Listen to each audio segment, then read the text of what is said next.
Ryan. Today we are learning basketball with Dante Marchitelli on year 27 with the Orlando Magic, a host, a sideline reporter for Bally Sports, calling games, sideline reporting got games, host of Magic Insiders on 96.9 The Game, and just you can find him anywhere covering the Magic for years now. Super excited to dive in. Been enjoying you on the TV with David Steele and Jeff Turner, calling these games for as long as I can remember, going back to just going to games as a fan for say the Dwight years. We got Dwight and Hedo jerseys behind you, so well Yes, we do. represented.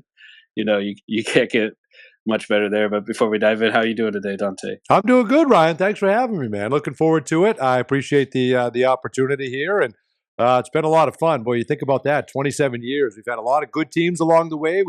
We've been doing a little bit of rebuilding here during this last stretch, but we seem to be coming out of it again, and we're on our way back. It was great to be in the postseason last year, but it's a lot of pressure on it. Learning basketball. I don't know how much basketball I can teach, but I'll give it my best shot. I'll give it my best shot here, Ryan. But thanks for having me. Hey, we like to learn about all aspects of basketball, and that includes the media side. So I'd love to dive into kind of your background with basketball and your journey to joining the Magic and how that came about 27 years ago, and what it was like on your path. Like what did you kind of study and get into to make it to the opportunity where you're at today? Yeah, sure. Well, it's kind of it doesn't seem like 27 years ago, which is crazy. Everybody tells you that how fast it goes, and from the years you've been covering, just how fast you blink, and it was already that we're out of the Dwight era and we're into the Paolo era, right? How fast things go. But I grew up in Boston, Massachusetts. For those that don't know, so I was always a big sports radio fan, and sports talk radio. For those that haven't been, or for those that don't really listen a lot anyway. It was very therapeutic. I found it very therapeutic. So up there, the Red Sox were awful. The Patriots hadn't started this run yet, right? The Celtics were the only team that had won anything, since I was a kid. Every Red Sox loss, we would all get through it together on sports talk radio. I was upset at this guy. This guy's been great, and I said, "Man, isn't this fun?" I said, "I would love to be able to do that one day." And then we moved from from Boston, Massachusetts, to upstate New York. And in upstate New York, I couldn't watch the games. I couldn't hear the games. I couldn't have my sports talk radio. It's before the internet, right? So you couldn't find any of this stuff. I wasn't watching my teams. It was all New York teams, which is the arch rival of anybody from Boston. So I one night I'm going to bed and I put on the radio and I found a game. It was like a Yankees and I forget even who maybe the A's or something, but it was a good game and I was listening to it. I was into it all the way to the end. I listened to it and then I said, you know what? If I could ever do that, because it was tough. I was missing my sports teams. I was missing watching and listening. And I said, if I could ever do that, if I could ever find a way to provide maybe a 2 or 3 hour release for people with whatever they got going on, you turn on a Magic game and now whatever you got happening, you're in Orlando for 2 hours, or you're in Toronto like tonight for 2.5 hours, or at that case, I was in Yankee Stadium. I was fully engrossed in the broadcast.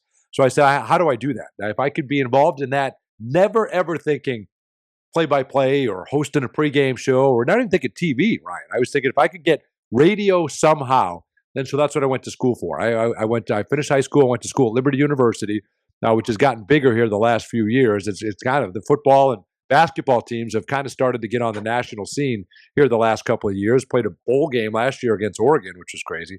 But anyway, I studied mass communications, and I just started calling games on the campus radio station. And then I was a senior in college after 4 years of doing that. Baseball, did some high school football, did a bunch of things. But I saw an internship available with the Magic. And I said, okay, this is it. A chance to work for an NBA team. There's no way this will happen, but I had friends that lived down here. I said, I'm going to give it a shot. And I came down and interviewed and got the internship. And I haven't let me go since. They've been trying. They've been trying to close the door and not let me back in, but I keep trying to come back. I've had other jobs here in town, but it's been radio, some TV stuff. But it was all. That's how I got my foot in the door. Was doing radio, and I said, if I could do radio production or some sort of radio show forever, boy, I tell you what, I'd be a happy guy. So it's been a dream come true. Been a dream come true. And then obviously things kind of changed and progressed since then. But just getting my foot in the door with them back in 1998 was huge, absolutely huge. Man, that's awesome. I mean, you achieved what you were after, and it's Yeah. just been climbing ever since. And it's awesome to see, you have that success, and just enjoying life covering the Magic as well. It's ever since then. I mean, and you've been a staple of kind of the Magic games for as long as I can remember. For my family, my friends, just watching the games, and hearing David Steele, Jeff Turner, and Oh, yourself, calling it. So those you guys know. are awesome. Well, and you know what's interesting? Thank you for that very much, and I appreciate. And what makes this so much fun is interacting like this, right? Interacting with people that we've got to meet along the way, with other fans, with because we're all in it together, right? Fans want to see, and when we're sitting there watching Paolo Banchero do what he does, we're fans. We become fans of Right. the team and of him and of what these guys are doing, and we're sitting there and we just get to watch it on a nightly basis, but it's a blast. It's a blast. But I think things really changed, Ryan. I was always figuring radio, but then when we did summer league, we did they had us broadcast summer league back around, I would say probably around 2005 or six, somewhere around then. And ever since then, and so that was before TV. That's before they put it on ESPN. So these summer league games was just a one single camera. And then after that, we had some fun with that, and we were able to take that part, doing a little bit of TV, into doing a weekly television show. And then it went from that to getting a chance to do sidelines, and then to now getting to do play-by-play for road games for David. But working with this crew and being a part of this and interacting with Magic fans it's a dream come true. And I assure you, there are no two better people, and I think broadcasters, than David Steele and Jeff Turner. And it's an honor to be. And Kendra Douglas has been a phenomenal addition, and of course all the analysts that we work with. I love Brian Hill and Nick Anderson and Bo and Q Rich and all these guys. So it's a dream come true, but it's so much fun with David and Jeff for sure. Yeah, I mean that was my next question, was kind of what's it like working with them, but also Yeah, maybe what have you learned from David Steele and Jeff Turner over the years? They definitely help give that family atmosphere to watching the game, like you're just tuning in with some family members that have been around for forever calling it. So what's it like, with Q Rich and Coach Brian Hill in the yeah. studio, and then rotating, and then maybe if you could dive into what's it like wearing different hats? Like when you're asked to, Mhm. do the sideline reporting versus a halftime show, a pregame, postgame show, and then like you said, doing a road trip. You might be calling the plays, filling in for David Steele here and there as the play-by-play guy. So what's it like filling those different hats, and then kind of what's your goal when you're showing up? Like how does your goal for the day change depending on the hat you're wearing? That's a lot. That's a great question, and I think you've seen it, right, from doing this podcast, from writing articles, from coming to games and covering the team. You have to wear several hats nowadays, right? It used to. You can't show up and just do one thing anymore. You can't. If you host a daily radio show, you can't just host a daily radio show. You have to tweet. There has to be a social media component to it. There's got to be YouTube component to it, whatever it may be, and then there's a video component now. You have live cameras and live streams while you're doing a radio show. I mean, there's so much that happens. These podcasts are huge now because it's people consume this audio content on a way to work or working out in the gym or walking the dog, whatever it may be. So that's been the biggest adjustment, is learning, kind of how do people consume their content and trying to provide as much as we can. So we do a daily radio show, we do a podcast, Magic Pod Squad, and we started a live streaming now, Magic Insiders, every Tuesday morning at 11 on the Magic YouTube channel. So we're trying to fill in the gaps, but we don't know it all, and whatever anybody wants to hear or however we can help bridge that gap is what we want to do. But I think the biggest thing that I learned, and this is what I would encourage everyone to do that listens or follows this, but just meeting David and Jeff Turner and knowing them as long as I have, it's just the preparation. It's the preparation for every broadcast. And then you have so much preparation that you have so much left over that might be an odd nugget or two that leads to, is this anything? Right? Which is Right. absolutely remarkable. Right. So you've done so much prep that you now have too much and you can't possibly squeeze it all in. So that was kind of the genesis of Is This Anything? And that was kind of the line that he would use with his kids and his family. They'd have a topic and they'd say, well, is that anything? And that's kind of where that came from. And it's grown. I mean, the first thing I get when I'm filling in for David on the road is not only where is David, because nobody cares about what I'm doing.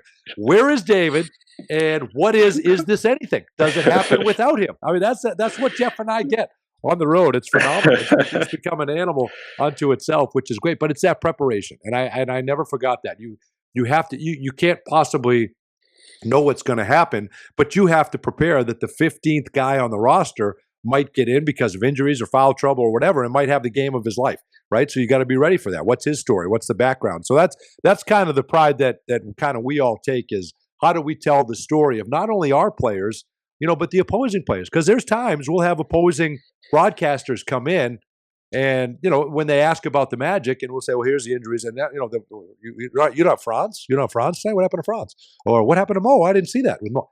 You'd be surprised how much broadcasts are kind of focused on their own team. And again, very few that aren't up on everybody. But it was surprising that there are some. So Jeff is so good, and he knows just as much about the Magic as he does about every other team. He knows whatever stat that you want to have throughout the course of the game, 3-point percentage, free throw percentage, points in the paint, whatever it may be. And David has all those nuggets, but also the stories, the background stories, where they came from, who they know, what intertwines them, who they went to college with. And I just love that. He loves the preparation, and I learned a lot from that. So I think that's huge. And, when you're doing a pregame show, you can fine tune it, right? So you'll do your prep for several hours before you have your meeting. And then the day of the game, we'll get together, we'll sit, and we'll kind of all throw out our storylines that we think could be important. And you'll map out the pregame show, and then you'll be ready for the halftime and the postgame show. But once you map out that pregame show, then you kind of follow that guideline. And then you have all your other notes from all your other prep.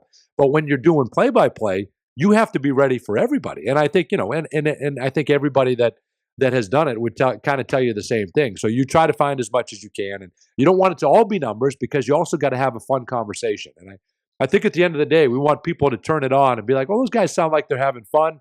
They get along. It's an easy listen. I'm learning something. And when the Magic do well, they're really into it. So I think hopefully that's the takeaway that everybody has when they watch the broadcast. Yeah, no doubt. I mean, it's one of the most engaging, one of the best broadcast teams in the league, and I'm sure we appreciate it. That means a lot. Thank you. Yeah, I mean, it's no doubt about that. Like it's just like you can tell that. Like the way I describe it is like every broadcast team probably has some sort of bias rooting interest for their own team. Sure. But like sometimes it's over the top, and it doesn't get over the top for the Magic side. Like they be sure to celebrate what goes on for the other team. Yep. While enjoying the game, like you said, while becoming fans as the game goes on of the players going off. So I think it's right up there with any team, no doubt about that. And I want to say this is like year 7 of This Is Anything, or year 8. Like it's up there, right? It's amazing. Just one of the best like recurring bits when it comes to a broadcast team. I don't really know too many other teams that have anything like that. So that's very like unique in that sense. Like most of them are kind of like sponsored segments of like, here's your 3 chicken nuggets of the game. Whatever. Exactly. Whatever the sponsor might be. But don't you appreciate that? Like that. First of all, I think all the broadcasters are great. I really do. I've gotten to know them, and you think so highly of them on a personal level, and then you watch the games, and everybody is so uniquely different and incredibly skilled at their craft. It really is remarkable at this level, just the people that you bump into and how much pride they take in every broadcast. But you're right. I think with that segment, and you hear Zach Lowe writes about it in his 10 things and all that stuff, and you'll see it get picked up, whatever, depending on what the nugget is, whoever picks it up. I get a kick out of it. And you got to hear, I think what would be great is for Magic fans to see the meeting, the production meeting in the morning, and to see how David unloads it on us, right?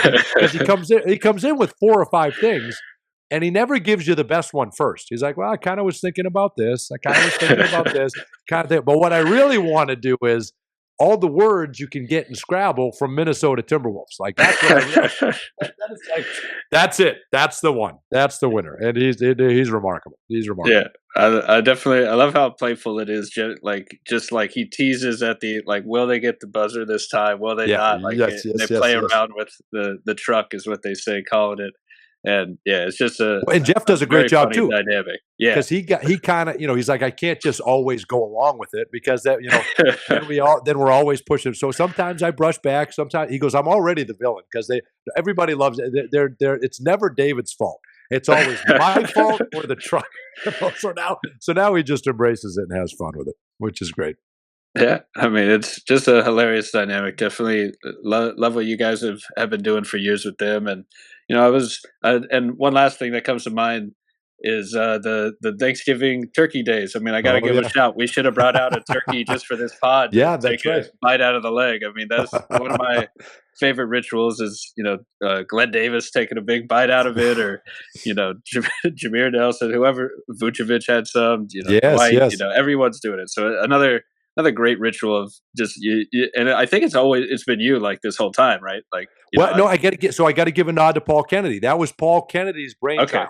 He all said right, we got to do something. What if we? And I think it's very very similar on kind of what they used to do with football with John Madden to give away the turkey leg of the game. And I don't know if he saw that and that was the genesis of it, but he started that. He said, all "What if right. we have a turkey ready and they carve it after the game?" And it was great. It's a great idea.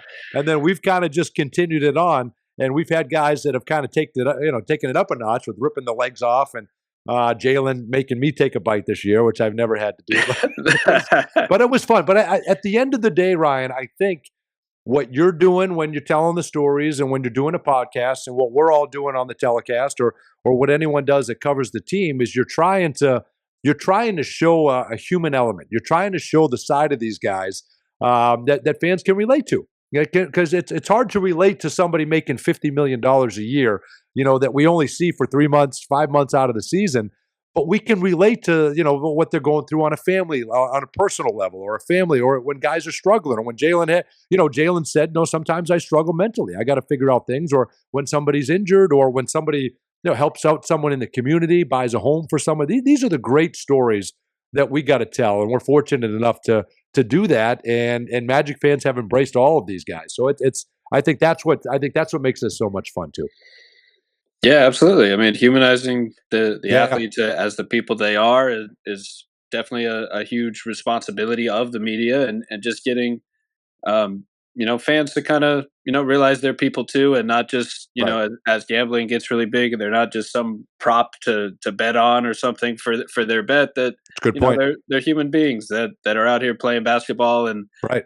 it's interesting you bring that up. Like, as a kid, it's funny how much you relate to that one little fun fact about a player that you match with in the media guide. Like, oh, he loves pizza too. Like, obviously everyone loves pizza, but maybe Right. maybe it's just like, oh, we have the same food, or oh, we both liked Dragon Ball Z growing up with Cole Anthony. As That's always right. talking about Yes, that kind of stuff. exactly. So that it's just a fun little little thing, but really, especially to kids, I feel like that are emphasized for the family atmosphere that the Magic are going for. Like, I think it's a good way to connect to these people as more than just athletes, and as the people themselves. And speaking of kind of players off the court, I was wondering if any players come to mind that their personality really shined off the court, that maybe a fan doesn't realize. That it could be any era, that any players that like were either funny off the court, or just great personalities that we're always having a good time with the team, or like a joy to be with off the court. Well, there's so many, Ryan. I mean, it's I always go back to that that Heart and Hustle team. I mean, those guys, right? So when I started in '98, it was the last year of Penny, Nick Anderson, Horace Grant, Chuck Daly was his last year, right? So we had that season. Darrell Armstrong was up and coming. Then they decided to rebuild. So then you go to the Heart and Hustle. Then you sign T-Mac, and then you have the Dwight. I mean, it's so many personalities Right. along the way, but these guys were so great. That Heart and Hustle team was just incredible. And even before that, I remember Nick Anderson. Darrell Armstrong had a big game. It was the game that he stole the ball against Philadelphia and laid it in. So we all remember that, right? So we're going into the locker room. We don't know what to expect. Nick Anderson obviously knew that everyone was going to be around Darrell's locker. He sat right next to Darrell. So he took a whole bunch of chairs in caution tape and wrapped up his locker room so that nobody would be interfering in his space, to try to give Darrell his own area. Things like that. Like, Ben Wallace would have these remote control cars, and as guys were leaving the parking lot, he'd run it at their wheels. And they'd play along, and he'd have to wait until they backed off. And then, sometimes guys would just get mad and drive right over it and just leave. So there were things like that. And they were, always playing pranks on each other. And being in an NBA locker room and hearing kind of how they pick on each other and some of the stories that they tell is unbelievable. But I didn't think anyone was ever better than Hedo Turkoglu Right. because he had he was such a good sport, and he and everybody picked on him. Everybody said something, but he didn't care. He genuinely didn't care, and he could give it out too. Like he would say something, he'd give everybody a hard time, but he could take it. And I thought he was that glue guy. Everybody else had their own things, but he made everybody in the locker room get along. And I thought that was absolutely huge. I remember Jameer Nelson when we traded for Deron Lamb. Jameer's like, every time I look at you, Deron, you're looking at me. Like what? Like look at somebody. Like what are you? Like, things like that. Like they always had fun. And we just did a podcast with Ryan Anderson for Magic Pod Squad. He's got some great stories. JJ Redick was always a good sport. Playing along. The Polish Hammer was a blast. Right? These guys these guys were just they were all such great personalities, and that extends now, So these guys are great too. Getting to interact with all of them. Cole, anytime we see Cole Anthony and Mo Wagner Mo Wagner has a lot of fun and gives us a hard time sometimes because he's got to listen to us now instead of playing. So he'd much rather be out there playing. So and that's one thing the DeVos family has always done. They pride themselves on good people, and they've always brought in good people. And I think that's been a lot of fun for us. Yeah, and I mean, so many great names to hit on there, but Hedo Turkoglu especially does come to mind for that kind of a question, and I like that you described him as a glue guy off the court as well, because beyond maybe eating a pizza or whatever his diet was before the basketball game, I don't know how regularly he was doing that, but it's great to know that he was able to have these huge moments and eating whatever he wants. Can you imagine that? Can you imagine before a Game 7 playoff game, somebody in the locker room eating a slice of pizza? Nowadays, you just wouldn't see that, but it didn't bother him. It's like the players in the 60s, like smoking a cigarette and having a beer. It's not far off from you're right. kind of a diet. No, but it didn't bother him. Yeah. It didn't matter, and he was so good, and but he didn't care. You could say whatever. That's why when JJ Redick got that job in LA, and he said, "I really don't care what people think." He doesn't. Like he truly doesn't. He's focused on the things that matter, and if you're going to try to detract from that, he really doesn't care. He's not into that stuff. So we had to show a weekly show. So anytime we asked these guys to play along, they always did it, and it was really cool. And then there's great moments of these guys just giving back and all the things that they've done over the years and the things that they've helped fans and interactions. And Jalen Suggs finding out that there was a fan, there was a kid that was a big fan of his, and he had just gone through a tragedy, lost his father, so he welcomed him into the back, gave him his shoes, said, "Let's go shoot baskets, let's go have a good time," and try to give him an hour of kind of relief with what he was going through. I mean, they're humans. They have big hearts, and they're always doing something to help people. I just think that unfortunately a lot of the negative stories get the press, and that's what people want to talk about. But there's so many great examples of things that these guys do off the floor and on the floor. It's remarkable. Right. Yeah. I mean, exactly. I know I've seen just this season different players from like Paulo and KCP doing toy drives for Christmas and giving back there, taking a bunch of kids to the shop to pick out any present they want. That is a nice moment. Going back to like Dwight, I remember Dwight was always really into the community and just always giving back, doing things with people, taking them to movies or taking them to big events and hosting something or giving back that way. And it's always they deserve more press, like you say, for the good stories. And they're not quite tantalizing enough for the clickbait culture we're in, so they don't get it. But at least we're giving them a shout here. And my mind's stuck on Hedo with kind of how he was almost the glue guy on the court as well to me. Like he was the most underrated player from those, like that 2009 team. Yeah. I thought he was as much of like the offensive creator of the team as anyone, as much as great as Dwight was. Him being like the point forward pick and roll guy with Dwight was really when I thought the team was at their most lethal. And, the next team arguably had more talent if you look at it on paper, but there was just something about Turkoglu's like playmaking that really just popped about that that finals team that made it, even with, Jameer going down, Rafer Alston coming in. Like there was just something about that 2-man game and able to have Rashard like drifting up on the perimeter for a three, and then Jameer off ball to attack the closeout, and all those, shout out Mikhail Yes.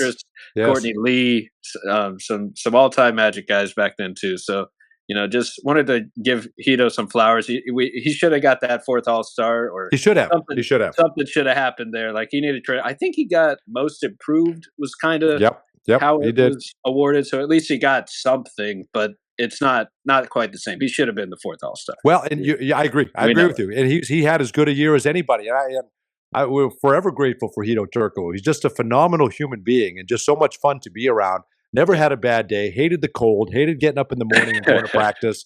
Hated all those things. And I think Anthony Johnson said he's the only guy I've ever played with that was in worse shape at the end of the season than in the start.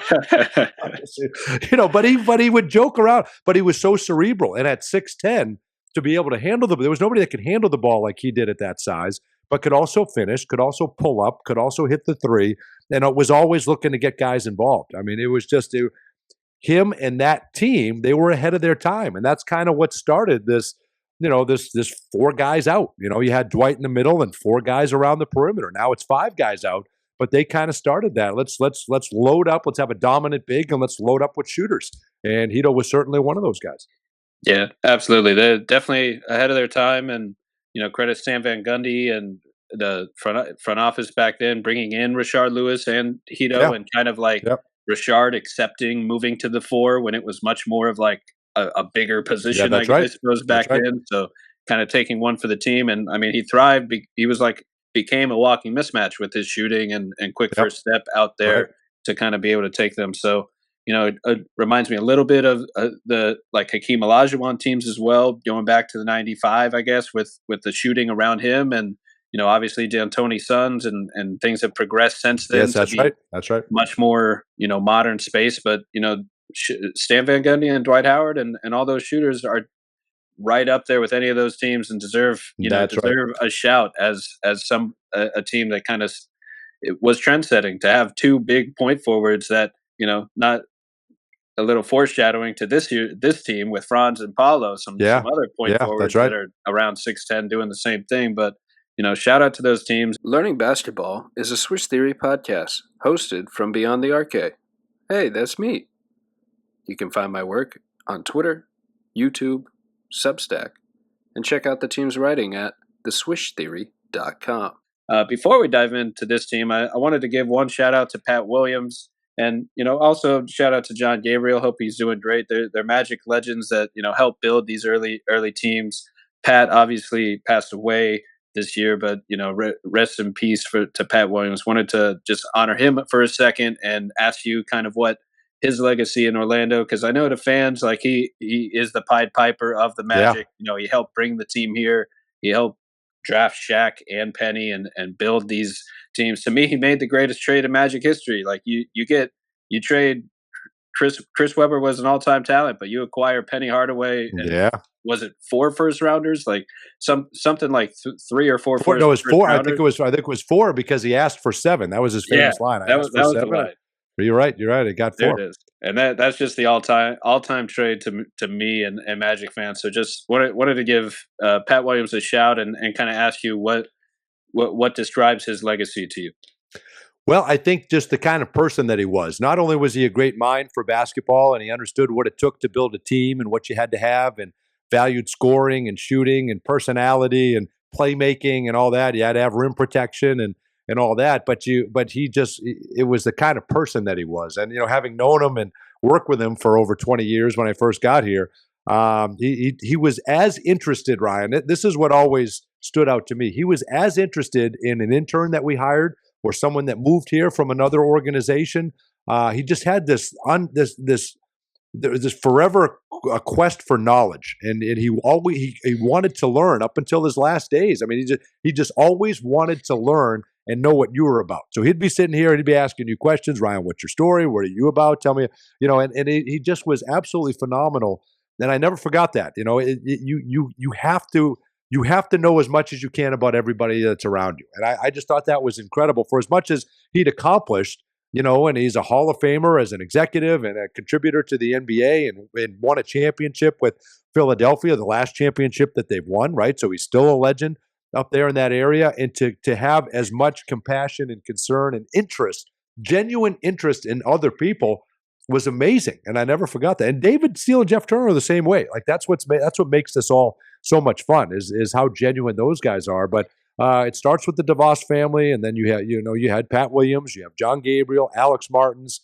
These are just class acts that are truly interested in the person and in the individual. But he understood that. And he would always ask questions, and I got to record podcasts with him. He started getting into the podcast for him. So I'd sit there. He had 2 different podcasts, and he record 2 guests. So we'd have a 4-hour block where he would just sit there and just interview guest after guest. So I'm calling all the biggest names in sports to get him on, and he's just sitting there shooting the breeze with them. I mean, it was amazing. There wasn't anybody that I met that wouldn't do something for him, and that always stood out to me too. Right, like when you talk to somebody and everyone has a big smile on their face and says, man, how is he? I'd do anything for Pat Williams.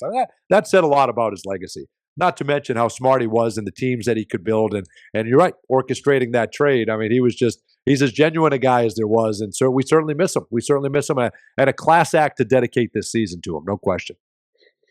Absolutely. And yeah, those were the types of stories that just kind of poured out about him when he did pass, was just how helpful, how interested he was in everyone's story and learning about them and taking the time to record a podcast, like you say, or just do an interview or whatever it may be. I remember him later, like in his journey after the front office, as much just like bringing books to the Magic games and reading right there in the stands. Right. And I don't blame him. There's a lot of downtime if you pick up a book and read a little bit and still focus on the game and be there. Like it's a nice combination. So just to emphasize that how much he was always learning. I mean, I don't even know how many books he ended up writing. I got one, The Making Magic, behind me somewhere. There's a little bit cover. You can see it right there. Well, it's over 100. It might be close to 150 books, something like that. But it's close to 100 marathons. I mean, all the books that he wrote. But I remember doing one of those shows, and we had somebody who was on from NASA.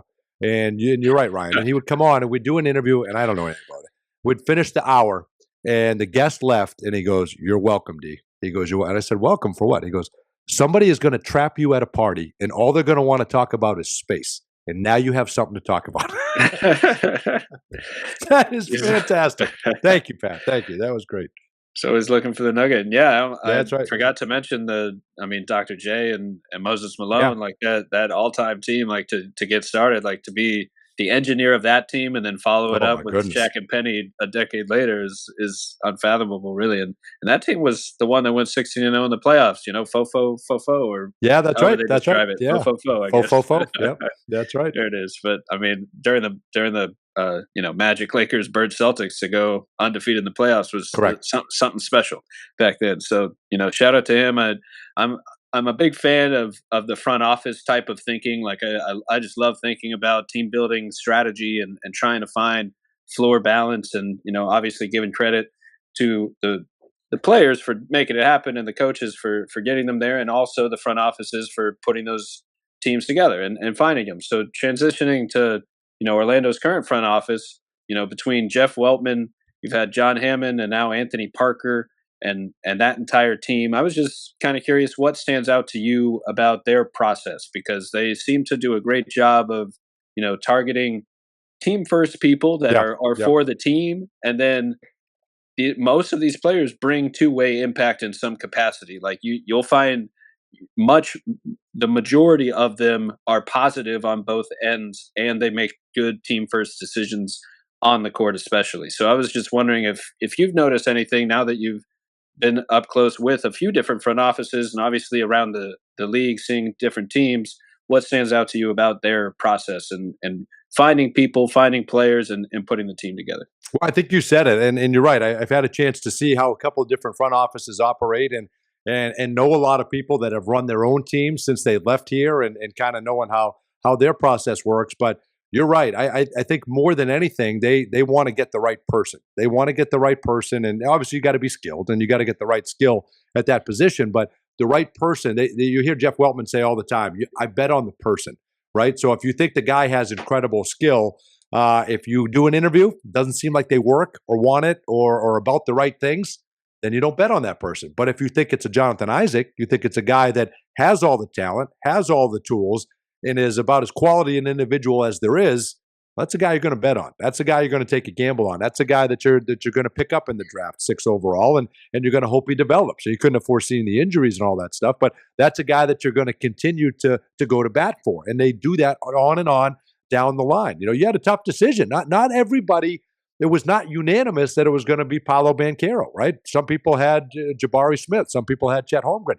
That's not an easy decision. Everybody thinks Dwight Howard was the obvious decision. Well, if you remember back then, Emeka Okafor was the other option. A lot of people thought you should have Emeka. So you got to make these tough decisions. So that's where all that groundwork comes in. They are incredibly prepared, and they do their research. They visit all these guys while they're playing. They conduct interviews when they're allowed to, and they go to combines, and they study tape and film and have scouts everywhere. So I think the way that they're prepared, and I think the way that they try to give every player that comes through these doors every possible weapon that they need to succeed. And I think that's huge. And again, that's the DeVos family buying in and allowing that to happen as well. But I think they value people. They want you to work hard, and they want you to have everything at your disposal, as John Hammond would say. So now we don't have any excuses, right? Now we got everything we possibly need to be good, and now you got to go out there and make it happen. So I think that's a lot of their philosophy. And in analytics and what's important, they obviously fully embrace analytics, and that's not the end-all be-all, but it's an important piece of it. Arnie Kander, bringing him in is a huge part of that, and the relationships that they have. And I always think about John Hammond saying, Jeff Weltman was the guy that says, just beating me down, saying, we got to go to Greece and see this Giannis guy. We just got to do it. And I'm like, what are we going to go to Greece for? And then you go over there and the rest is history, right? They draft him and the Bucks go on to win a championship. So an eye for talent, understanding what it takes. There's certainly a type, right? They like the long, lengthy defensive players. There's no question about it. And if you can shoot, it's a bonus, but that's not the premium. It's the person, it's the defense, the length, all that ability, and then the rest will come if you work hard enough. And they're going to give you what you need to succeed. And I think if I'm a player, I think that's all I could ask for. They're going to do right by me. They're going to give me everything I need to succeed. And if it's going to work, it's going to work because I put in the work. And I think that's great. That's how a front office should look at it. Absolutely. I mean, giving the players every tool to succeed is huge. And shout out to the DeVos family for that training facility that just came out. Yeah, absolutely. Right. That is state of the art, as big as it comes, as nice as it comes. So, I mean, that just giving people and players more reason to, possibly want to come down here and just give them, set up the best facilities possible. Right. And a prime location, a nice weather. Like there's, that state income that doesn't tax, hurt either. That doesn't hurt either. We'll give them all shouts, but just had to give them a shout to the process. And yeah, I mean, they keep it to a close vest, like you said. Like no one really knew where they were going to go with like the Paolo pick. Right, and right. There was a lot of rumors around that, and it obviously has worked out with that decision. And going back to Jonathan Isaac as well. I mean, that's another. Great find that he wasn't like a clear pick at the time, but he was a defensive stalwart at Florida State with that matched that potential. And I think they've also shown to transition their process towards like good basketball players, as simple as that sounds, where like they're a little less on the potential side and more of like proven ball skills that are also maybe tall and long type of players, but guys that can do a lot of things already well on the basketball court and ideally develop into like a sum of the parts, where a guy like Franz Wagner was considered like a high floor guy back in that lottery draft. And he's like outdone expectations because he had all these ancillary skills. A lot of teams must have thought that he was done developing when like that was just the beginning. And he's shown that he can not just be a role player that can do the role player things, but because he can do all these things at his size and continue to develop with high volume of reps this season and over with Germany, that he's become a star. And, I'm sure we'll dive into his play this year as well. And before we do, I wanted to ask you about Coach Mosley and just kind of what stands out to you about his impact on the culture of the building ever since he's arrived. Like, obviously there's been a lot of different coaches that bring different styles over the years. And when every time I ask a player about him, the first word that comes to mind is his energy. Like it's infectious, I think is what Cole described it as. And Anthony Black said something about like the belief he has in us, and just on this idea that there's a lot of teams that will throw in the towel once they're down 15. They're not going to fight and crawl back to get back into a game when they're not shooting well by playing incredible defense. So I was just curious what you see in his coaching style that is different than the coaches prior, and that makes this team so resilient compared to the average basketball team. Well, I don't know what separates him so much from other coaches, and I don't want it to sound negative on others, but I think as far as looking at Jamahl, he is so genuine and he's authentic and he's the real deal and he shows up every day. And that's been a lot of our coaches, prepared and good people and put in the work and all that stuff. But he'll take the time to go visit, Markel when he's in California, or he'll go overseas and he'll go to the country of Georgia and spend time with Goga Bitadze. And then everything that he does with Team USA and working with Paolo Banchero and Jalen Suggs and all that, he's just genuine. He's the real article. And he genuinely roots for all of his players, his coaches, everyone that's around him, his entire staff. He believes in everybody, and he empowers you to do what you need to do to be the best at your job. And I think that's all you can ask for. If you're an assistant for Jamahl Mosley, you're going to have every resource and every tool and every ability to coach at your best and to give the opportunity to help him and to grow for yourself personally. I don't think there's any better indication than when Cole Anthony is coming off a career year and you tell him what's best now with Markel coming back is for you to come off the bench and to be the leading scorer and to give us that offensive spark off the bench, does that for a year, has a great year, and then gets rewarded with the contract. I think that's huge to show we need you to do what's best for the team. We also are going to put you in a position to do what's best for you so you can take care of your family, so you can get paid, so you can have success. So I think yes, he has an unbelievable belief in his players, but his players know that if he's asking me to do something, it's what we need to do. He's thought it through. This is what's best for the team, but it's also not going to have me suffer. Because listen, you want that security as well as a player. Every athlete does, and he allows you to have that. And I just think that I got to think that's huge. If I'm Kentavious Caldwell-Pope, thinking about what team I'm going to join, well, I'm going to go down here where I might be a KCP away from helping this team get to an Eastern Conference Finals, right? You never know. And he's going to put me in the best position to do that. So his preparation, his energy, his positivity, his attitude, and not to mention throughout the course of the game, I can see, I stick my head in those huddles, and he always has the right message for every guy. He knows exactly how to reach each guy,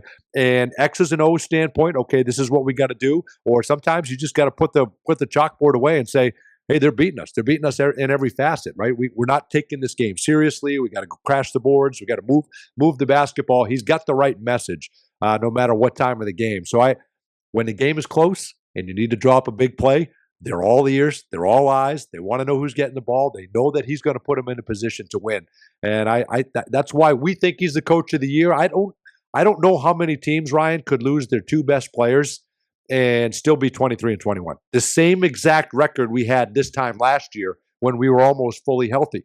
That's remarkable. You take Giannis and Dame off the Bucks, that team's going to win 6 games, right?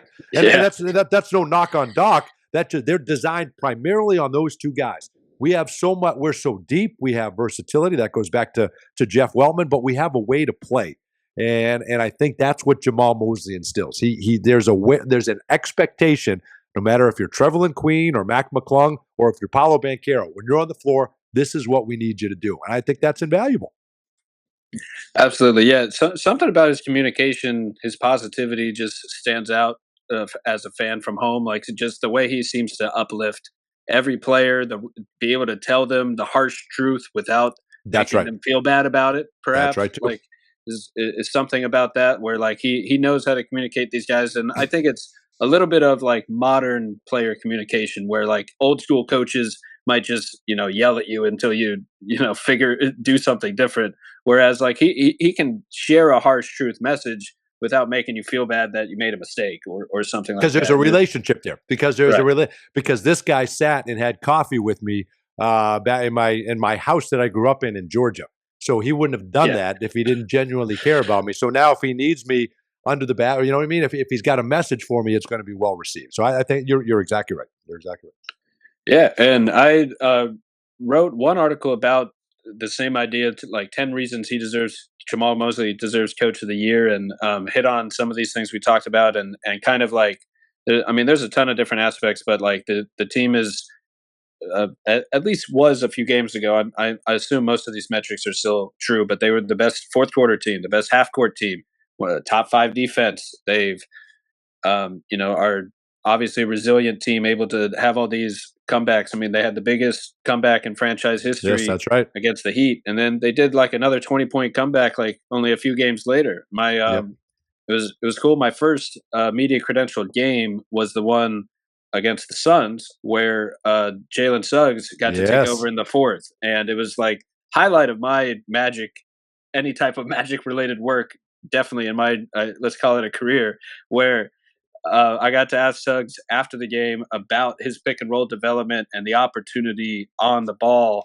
to close out a game like that. And, he had a great answer, went on for like 2 minutes about like, going through the development and working with the coaches to get this opportunity, and just how cool it was. Just, awesome. He was obviously, the guy at Gonzaga and has been the guy his whole life. So to finally, obviously took some injuries to also, open up that opportunity, but he took advantage of it. And it was in a pick and roll style where he's not normally running that play. He's normally running handoffs, or he's normally maybe off the ball when Franz and Paolo are around. So, Sure. letting him, just unleashing him on the ball to close a game, just speaks to, Coach Mosley's trust in him and also his development as a player. And, you can go down the line with like Tristan da Silva stepping in and being trusted to be a scoring option as a rookie while these guys, the stars, are out, to Goga Bitadze, like you mentioned. Like I think he's, I don't know what the word is, but like the standout player of the season in some ways. Like he's stepped in as a starter, he was a fill-in starter last year, and now he's pretty much taken the claim as the starter this year, where he's living up to all the potential. He's like, I don't have the stat in front of me, but rated super highly in defensive impact via EPM on dunks and threes. He's one of the best shot blockers in the league, and the team has a top defense partly because of him, and obviously, Suggs and KCP and Isaac all forcing turnovers, being really ranking very highly in forcing turnovers. The team itself has gone back a little bit, but still ranks 4th in defense and 2nd in forcing turnovers, 2nd in defensive rebounds. And, a lot of that is Suggs and KCP at point of attack, and then Goga and Isaac down low, anchoring the defense, protecting the rim. And just wanted to give a shout out to Goga, and even his, like, down to his screens, strong screener and strong handoff set, where Orlando and Coach Mose will run a lot of like Chicago pin down handoffs style sets to get somebody open, like Cole Anthony, run around the screens into the handoff. And Goga's just a strong screener and has good timing, and Wendell does that really well too.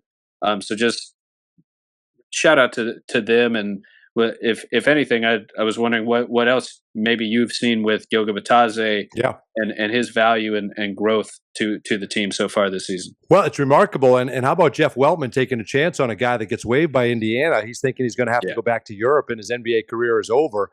And you think, okay, well, let's look at a guy that was used primarily as a spread 5, right? A guy in Indiana that they said, well, this guy could come over and knock down threes. And I still think he has that in him. I still think eventually he'll be a 3-point shooter. He's taken like one a game, I think. And he finally hit one. He was like 0 for 8, and then he finally hit one. I think he's 1 for 14 on the season, but it's coming. But you watch him in practice and you watch him in the offseason, and they all go in. So he worked a lot on it this summer. He got himself in shape. Not a lot of guys would sign up to be the 3rd string center, when they have opportunities to take more money elsewhere. But this is the team that gave him the chance. This is the team that gave him his joy back. He loves being around these guys, and he wants to finish what he started. So he came back here, signs that deal, not knowing if there's a role for him this year whatsoever. But then you lose Wendell Carter Jr. pretty early. So he's thrust into that starter minutes. And then you lose Mo Wagner for the year. So you need so much out of him. I mean, he'd never played. I think he's 40 or 50 minutes away now, 44 games into the season from what he played all of last year. Wow. Think about that, right? So that's what we're asking of him. So now we say, well, what if we don't have him shoot threes? What if we don't have him, take free throw line jumpers? What if we just have him on the offense, setting screens, like you say, get to that dunker spot, roll to the rim, catch lobs, whatever it is? What if that's the role for him?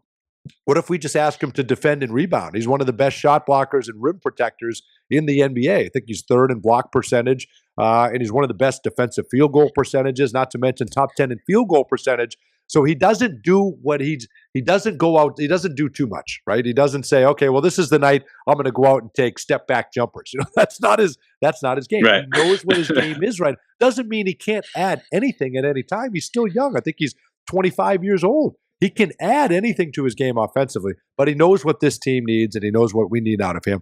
And not having him these last 3 games has been huge. You've seen, I mean, the defense has just taken such a huge hit because they're so used to funneling guys right to Goga, and he's there to protect the rim, not to mention he's getting you a double-double. So I think all of those things, and then you mentioned, you think about Goga, just the passion and the fire and the ripping the jerseys in half when he gets upset and, and trying to rip his headband off when he's not getting foul calls and, just the fire that he plays with and then getting kicked out. He thought the other guy was kicked out and then he was, just the passion and the energy and the fire that he plays with. It's all contagious. It's all contagious. He comes in fired up into some of those huddles, something that he's seeing out there or something that he wants to do. And I just don't know how you can see him, Goga, him, Jalen, Mo Wagner, the fire, the passion that those guys play with, and you don't just fall right in line. I think that's what we've seen a lot of times. Yeah, you can definitely sense the team missing that fire a little bit from having them on the court because it's many great points there. How they found a player that might have been misused in one place and have unleashed him in what he does best, and he continues to do what's best. And to hit on the front office side of it, like there were rumors that Orlando might chase Isaiah Hartenstein over the summer as well, and I think they ended up doing. You can say it's a better option, or maybe just a long-term wiser option where they invested and brought back the team that was here before and gave Orlando like 3 or 4 different centers options for roughly the same amount of money in terms of the salary cap. So like they could have paid Hartenstein, a proven center, $30 million a year, or you get Isaac, Mo Wagner, and Goga all back and Wendell on extensions or as free agents, and then you bring them all back for a little bit more than that, but it gives Orlando the depth of options for scenarios like this where you lose a guy for the season. One or two of them have had injuries in the past where they missed some games, and you're able to kind of like it creates many things. Like it creates depth when they're all healthy, creates matchup options for the coaching staff when they're all healthy, where maybe Goga's a little better against a traditional center, and maybe you want more of the stretch 5 all around guy with Wendell on other certain matchups. But it's a shout out to the front office there, because I think that's great front office work to bring that type of depth, especially when you're invested in stars in other positions and all these different guys. They're going to get max money or near it soon. So like investing huge contracts in other positions might be hard to build around. So it's a little more flexibility around your Paolo and Franz and Suggs to have all these different center options that all bring different impact to the game. And shout out to Goga. His impact numbers have been just as high as Hartenstein's this year. So like he's clearly shown that he can be there defensively and as a play finisher when it comes. Well, and here's the other thing too, Ryan. It protects all of your assets, right? So you don't let anybody walk. You bring all these guys back because you're now one of the deepest teams in the NBA. So if there are injuries, as you mentioned, you've got guys that can play. But if you have an opportunity to strike, and we don't want any of these guys to be traded, but it is a business.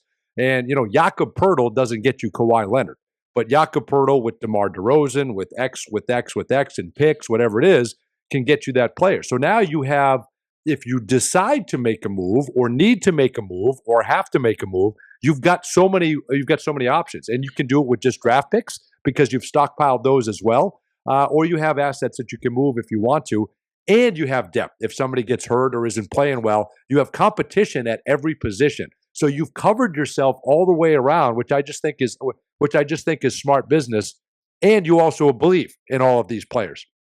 So you let them battle it out, and whoever's available and emerges as the best, that's the person that gets the minutes. Yeah, that's another great point too. Is just the options, the flexibility of it all between the players, the trades, the front office roster building. So on Jalen Suggs, on that energy that like Goga, like Mo Wagner, like you hit on, what can you share about Jalen Suggs' development as the point guard this year between all the playmaking reps that he's been giving? Do you think he'll ultimately be more of an off guard who's a connector type and brings a little scoring versatility?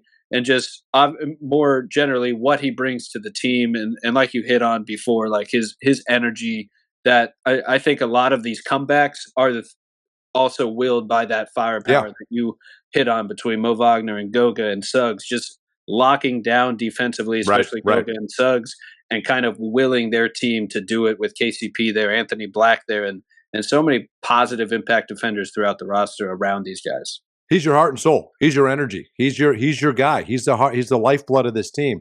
And when he's playing as hard as he is out front, you hear Brian Hill and you hear Jamahl Mosley always say the head of the snake, right? So they're out there giving it everything they've got defensively.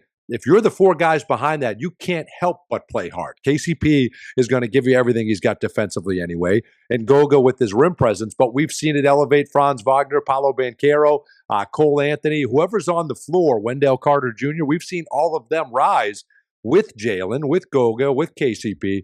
So I think he sets that tone that if we're going to make it, we're going to make it a nightmare for opposing teams to try and score. Fight through screens, fight over screens, get around screens instead of going under screens, and that allows a guy to step back and knock down a three. You're not going to do that. You're not going to screen Jalen Suggs and have him not fight through it. Right. And I think that's huge, right? I think that sends a message. And he's going to clothesline a guy or two along the way, and that's going to happen. But you don't want to take that back, right? He's going to rush in. He's going to get fouled. He's going to get knocked down or think he got fouled. And there's some possession, but he's cleaned so much of that up, Ryan. I think it was a little wild at first. I think he's used to, as you mentioned earlier, he's used to being the guy, right? So you win 3 straight championships at Minnehaha, right? At Minnehaha Academy in high school. So you're used to winning. Your ball's in your hands. You hit the big shot against UCLA for Gonzaga to help get you to the Final Four or to the championship game. You're used to making big shots. You're used to having the ball in your hands and being the guy. And it wasn't as easy at the NBA level, right? So now you're met at the rim. Now everybody's almost as good an athlete as you, right? So it's harder to get around guys. So I think there was a lot of frustration with him. There were injuries, right? So he wasn't able to play the entire year. So I think that kind of took its toll. And then he said the biggest thing now, and you'll see him do this a lot during the free throw line. He'll go there. He'll take about 7 or 8 seconds, not as long as Giannis, but he'll take 7 or 8 seconds, and he'll take some deep breaths, and he'll kind of recenter. And that's where he kind of refocuses throughout the game. He gets to the free throw line and he calms himself down. There are so many conversations being had in his head on what he should be doing and where he should be, and coach is talking to him too. But what the biggest thing that has allowed him to have the success now is if he takes a bad shot or he starts 0 for 5 or if he gets beat off the dribble, is to let it go. He finally is in a headspace where he can let the last play go and move on to the next one. That's what all the great ones do. You can't get caught up. And you can't get it back, right? So if you miss a shot, or if you miss 10, you can't get it back. The next one's going in. You got to believe the next one's going in. You got to believe I'm going to stop him the next possession. And that's what he's done. And he's put in a lot of work, a tireless amount of work. I don't think he's ever going to be the guy that you say, here's the basketball, go get me 15 assists. That's just not his game, right? He's a scorer. He's been a scorer his whole life. He can get to the basket. He's become one of, if not our best three-point shooter. I mean, if we're being honest, right? Feet set, catch and shoot. There's no one better, right? He can do that. Now he's getting better off the bounce as well, knocking down threes. He had more threes than anybody on this team last year. So you can see different parts of his game growing. But it's just, he can let things go. The game is slowed down. He's always going to start with his incredible defense. And that anything he does offensively is just a huge plus right now. And he's a great offensive player. Yeah, I mean, his defense is obviously elite, all defensive level. That screen navigation you mentioned is like super rare for any player, but guys don't want to screen him. Doing it. Guys don't want to screen him. They don't want to take an elbow to the chest, right? When he's when he's trying to fight through it. You're right. It's amazing. Right. And there was one game against the Nuggets where, like, a little while back now, where he, like, basically shut down the Jamal Murray Jokic pick and roll 2-man game, and that's just unheard of. Like, they're as good as it gets in this league doing it, and he totally shut down Jamal and broke that play up as much as one can do. So obviously has shown a lot of development, like you mentioned too, as a shooter, and I think his scoring versatility and different play types has increased on ISOs, pick and rolls, already good in transition and handoffs. And the 3-point shooting has taken a huge leap to just get good volume up, especially off handoffs and catch and shoots. And, as ideally we get the guys back, Franz and Paolo, who we might end on here, and he can kind of return to that role around them. So, shout out to Suggs. And yeah, lastly, just wanted to kind of ask about what you make of Franz and Paolo this season, and maybe the season expectations once those guys are back and healthy with everybody in the fold. And hopefully we get a good stretch with everyone in the fold where Franz has seemingly made, or not seemingly, like he has made an all-star leap. He was putting up 24 points, 6 boards, 6 assists, 2 steals, launching 6 threes a game. He's one of like 5 players, give or take, that are positive impact on both ends of the floor at over like 1.5 EPM on both ends. And it's only like superstar big men who he shares that kind of qualification with. Like, he's underrated as one of the best wing defenders in the league with how much notice he gets as a pick and roll kind of a guy. And then Paulo, obviously small sample size, but he's had some all NBA moments. Like, he opened the season with a 33-point game. He had a 50-point game in game 4, 31 points the next game, gets hurt, comes back and has 34 points in his first game back against the Bucks. So like, I don't know if either of them will have enough games played for some of these awards, but he's made that all NBA type of impact. Franz has made the jump, and just wondering where your head's at and where the team's head's at for like the season goals with those two healthy. Well, I think you're still waiting to see, right? You only had them together for 5 games, and when you look at those two together, there were lineups that you put out there that were some of the best lineups offensively in the NBA. With those two together, with Jalen knocking down threes, you look at that game in Miami. Obviously, that's a very small sample size because it's one game. But everything that they did, the efficiency with which they ran the offense, and how Paolo and Franz facilitated, finished, how they were able to score and set up for their teammates. I think that's what you are envisioning when you have those two together, how they complement each other, how they work together. You can see them out there. They're always doing their thing in an ISO situation. Paolo may have the basketball, and he's trying to get by his guy, but he's always looking to see where Franz is. He's always looking to make the right play. If anybody cuts, how many times have we seen Paolo go into an ISO move, they clear out, and then Franz makes a cut to the basket and Paolo hits him, right? I mean, we see them. They're so cerebral when they're playing together. And then, oh, by the way, if any of them draw a double team, they either kick it to the other one or they kick it out for a wide open 3. That's how they had a lot of their success shooting threes last year. There's nobody, now that Paolo's back there is, but there's been nobody to kind of demand a double team to free anybody up to get enough good looks from beyond the arc. So I think the way they complement each other, how cerebral, how heady they are, competitors, man, those guys want to win. I mean, when it comes to winning time, those guys will do anything it takes, anything that's asked of them. They're tough, right? Franz, how many times have we seen Franz roll his ankle and then come back in the second half? I mean, he's unbelievable tough, unbelievable toughness. So I think when you start thinking about, we talked earlier about Hedo Turkoglu at 6'10", the things he could do with the basketball. Now you've got 2 of them.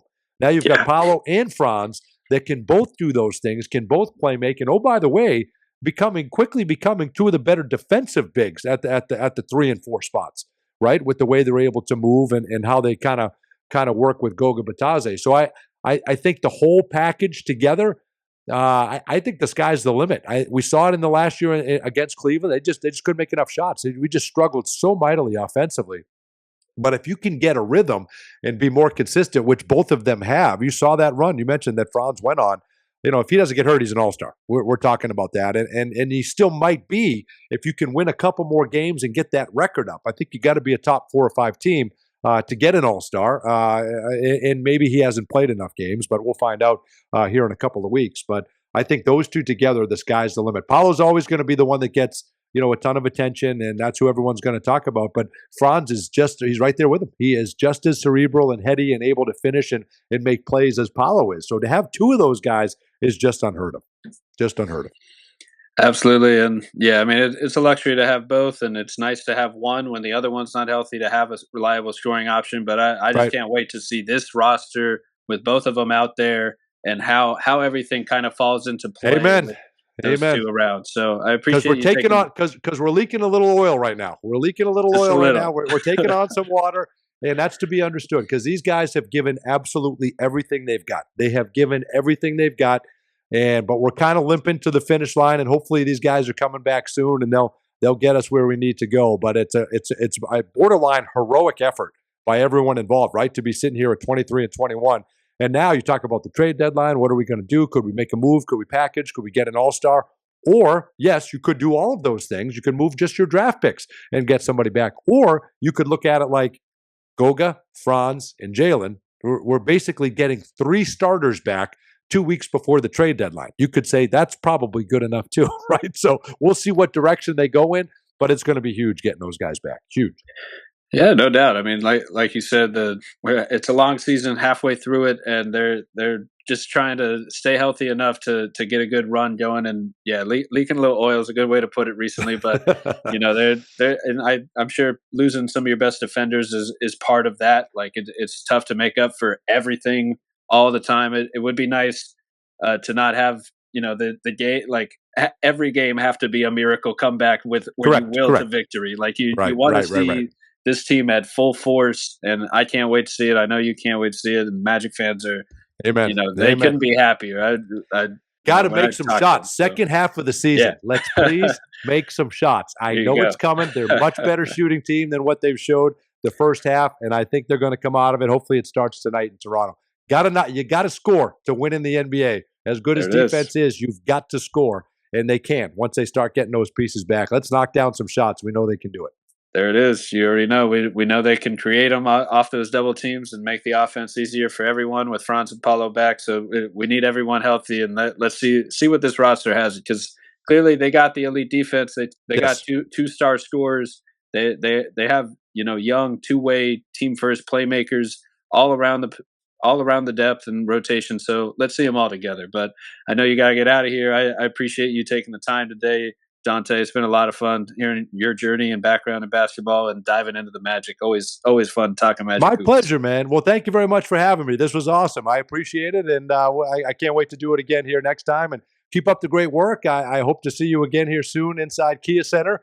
And hey, let's be talking. Let's have a nice little playoff run this year. I think that'd be a lot of fun for Magic fans, and it's certainly within the realm of possibility. So thanks, Ryan, for having me. I look forward to seeing you soon. Absolutely. Thanks again. Have a good one. Okay.